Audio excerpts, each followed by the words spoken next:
مومن کی علامت یہ ہے کہ وہ پہاڑ جانتا ہے اگر غلطی ہو جائے تو پہاڑ۔ امام اعظم ابو حنیفہ رحمۃ اللہ علیہ گزر رہے تھے تو بارش ہو گئی تھی اور کوفہ میں کیچڑ تھا، تو آپ نے جو جوتے پہنے ہوئے تھے ان جوتوں سے چلتے ہوئے نا آپ کے پاؤں سے کچھ مٹی اڑی، تو سامنے ایک یہودی تھا، اب اس زمانے میں دیواریں کچی ہوتی تھیں، اس کے دیوار پر جا کے وہ مٹی جو تھی وہ لگ گئی۔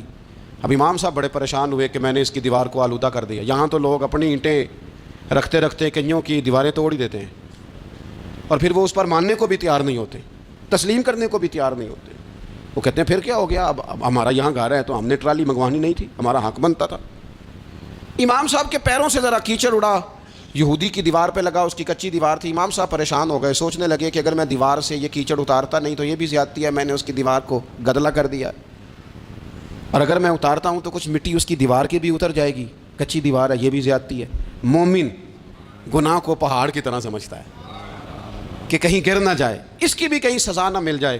امام صاحب نے اس کے دروازے پہ دستک دی، وہ باہر آیا تو اتفاق سے وہ آپ کا مقروض بھی تھا، اس نے پیسے دینے تھے۔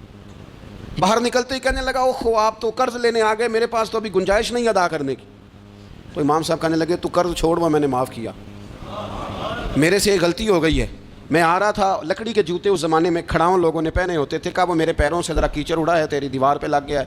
اب میں بڑی دیر سے کھڑا سوچ رہا ہوں کہ اگر میں تیری دیوار صاف نہ کروں تو میں نے یہ میلی کر دی، گدلی کر دی، یہ بھی بات درست نہیں ہے، زیادتی، اور اگر میں اسے صاف کرتا ہوں کچی دیوار سے کچھ مٹی اتر جائے گی تو یہ بھی زیادتی ہے، اب تو بتا میں کیا کروں۔